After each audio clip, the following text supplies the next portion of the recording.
7 de la mañana con 45 minutos. Bueno, y continúa la despedida del Papa Francisco allá en Roma, en la Basílica de San Pedro. Está su cuerpo siendo expuesto. Largas filas de fieles que se han congregado ahí en los alrededores del Vaticano para despedir entonces a esta figura que comenzaremos a ponderar cuál es precisamente su trascendencia, su valor, su legado, ¿no?, al interior de una institución tan importante a nivel mundial como es la Iglesia Católica. Para entender más este tema, está con nosotros acá en estudio el director del Centro de Estudios Judaicos, académico de la Facultad de Filosofía y Humanidades de nuestra Casa de Estudios, el profesor Luis Bamondes González, a quien le damos la bienvenida. Profesor, ¿cómo le va? Buenos días, bienvenido acá a la radio.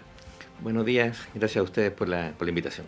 Sí, profesor, hemos conversado durante esta semana con diversas personas acerca de esta suerte de misión o de mandato, ¿no?, que tenía el papado de Francisco cuando asumió una iglesia muy cuestionada en diversos aspectos por la serie de abusos sexuales a menores de edad que se fueron comprobando durante los últimos años, pero también por gravísimos escándalos de corrupción al interior de la curia vaticana. ¿Cómo podríamos ponderar lo que fue finalmente el papado de Francisco, considerando también esta suerte de desafío, ¿no?, que tuvo que enfrentar al inicio de su papado? Sí, bueno, los desafíos partieron desde el día 1, iniciando con que a él le corresponde realizar una suerte de continuidad en términos simplemente, digamos, de restablecer el liderazgo papal después de las renuncias de Ratzinger, ¿verdad? Pero claro, le toca un escenario que es sumamente complejo de crisis, no solamente política, económica a escala global, sino las crisis internas. Tú bien decías respecto a la crisis de corrupción que estaba enquistada en el Vaticano, pero quizá yo diría que el foco o el sello de mayor repercusión tiene que ver con la seguidilla de casos de abuso sexual, ocultamiento de información, y él llega a denominarlo de manera bastante clara como un abuso de poder, un abuso de conciencia y abuso sexual. Creo que marcó su pontificado. Profesor, permiso, quiero acercarle un poquito el micrófono. Ahí sí.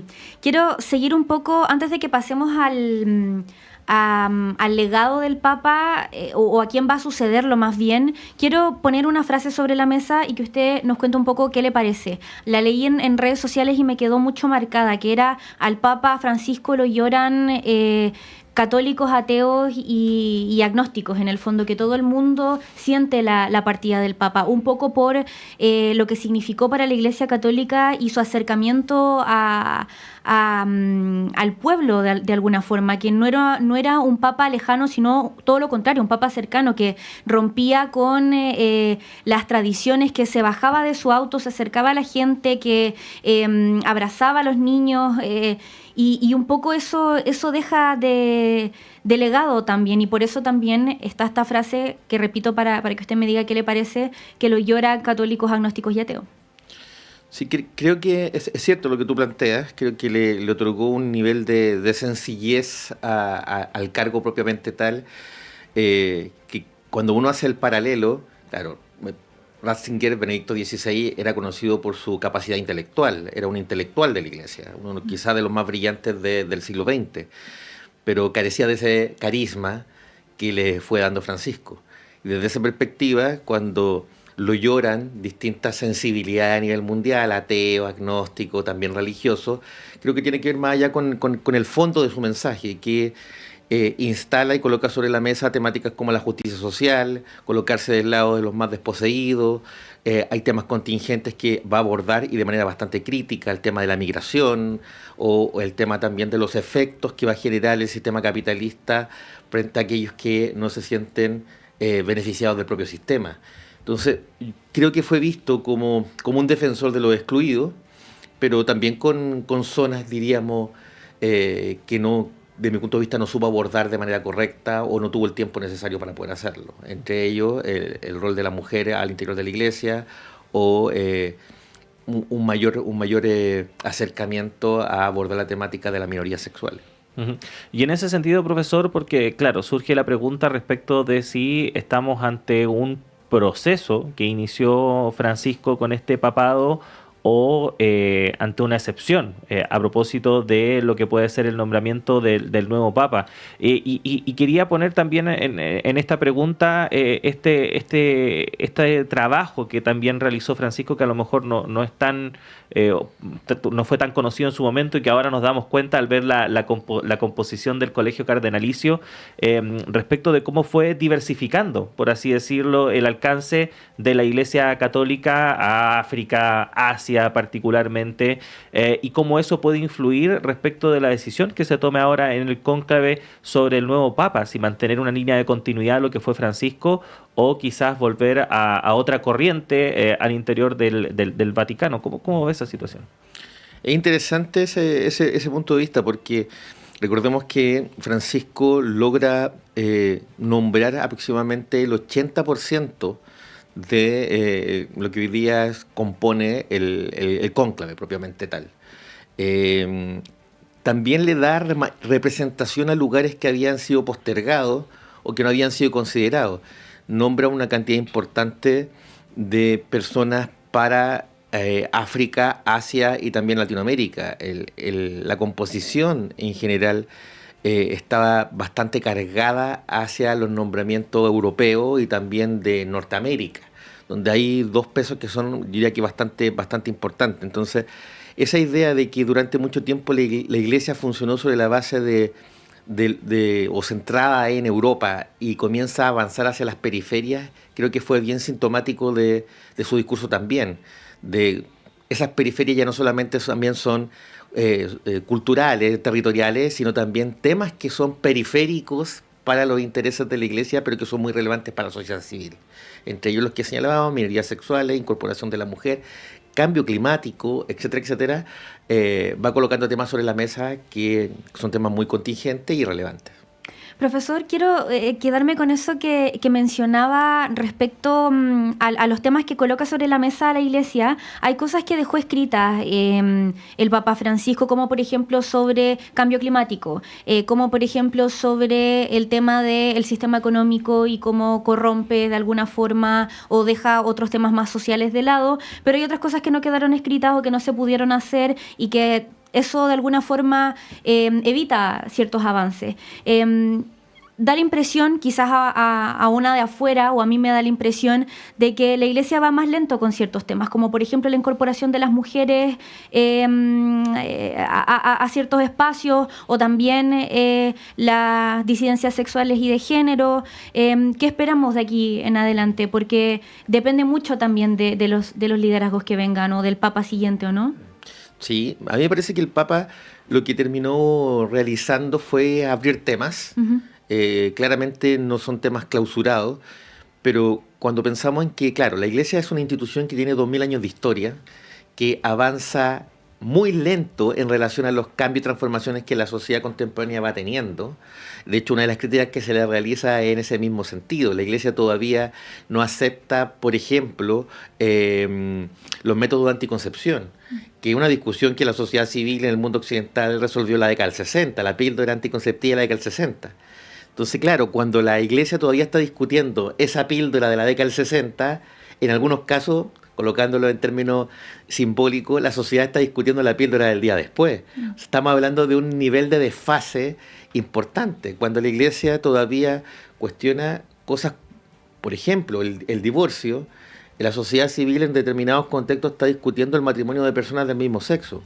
Entonces, claro, esa falta de sintonía con lo que está ocurriendo en la sociedad civil la lleva también a generar ciertas distancias con su propia feligresía, perdón. Pero también es interesante darse cuenta que, claro, en ese proceso, digamos que es un proceso de larga duración, también es importante comprender los contextos culturales de una iglesia global. No es un tema fácil para la Iglesia abordar la homosexualidad, por ejemplo, en África. No es un tema fácil abordar la temática de igualdad o equidad respecto a la mujer en temas como en Asia o en África. Puede que aparezca como algo muy obvio en el contexto europeo, en el contexto norteamericano, o en el contexto latinoamericano, pero no es tan obvio en otros contextos culturales. Y desde esa perspectiva, si efectivamente esto va a significar el próximo Papa va a ser una continuidad de Francisco, es difícil de poder, digamos, plantearlo desde ya, puesto que son estos territorios también quienes, si bien pueden comulgar con alguna de las ideas de Francisco, sus propios contextos culturales los llevan también a mantener cierta resistencia con algunos de estos temas. Uh-huh.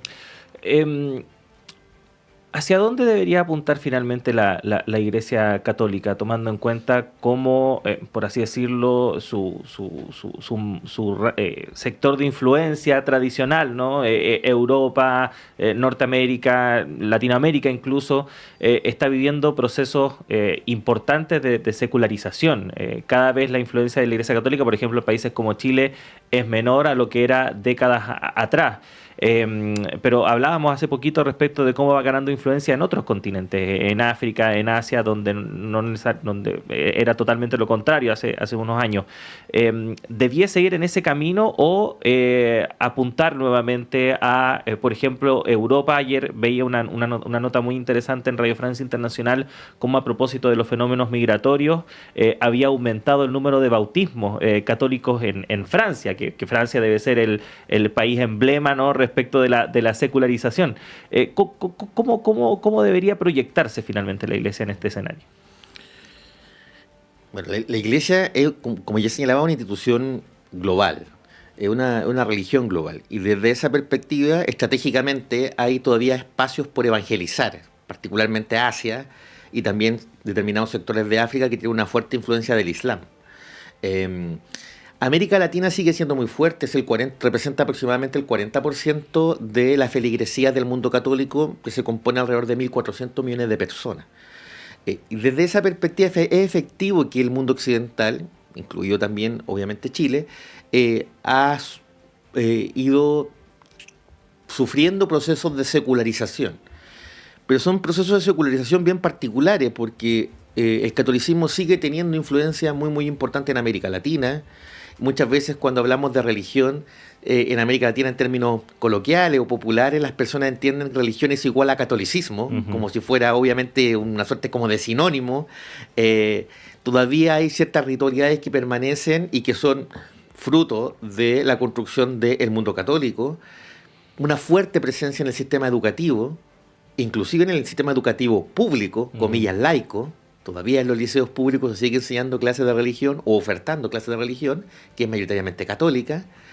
Tenemos partidos políticos que tienen una alta vinculación con el mundo católico, la democracia cristiana y también los partidos de derecha, digamos, o sus representantes.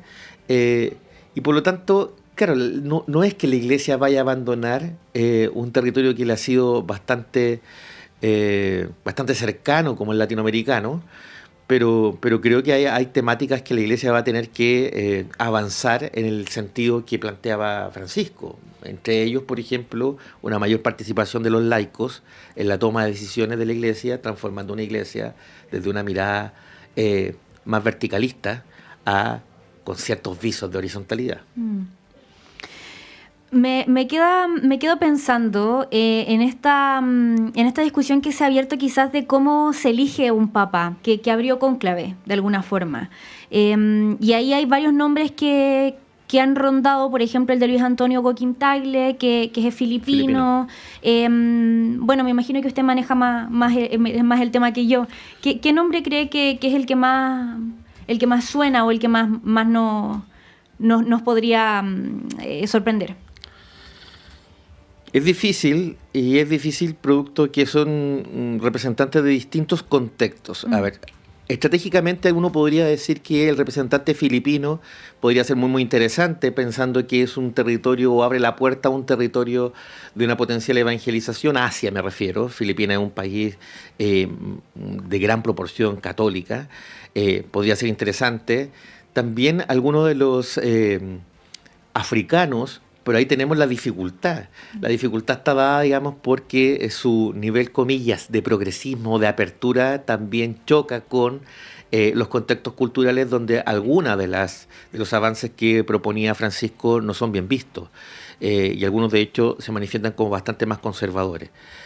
Se dice que de continuidad el arzobispo de Bolonia podría ser una alternativa. por su cercanía a Francisco, pero representaría nuevamente al centro. Pero es una incertidumbre. Las casas de apuesta, digamos, juegan también con esto.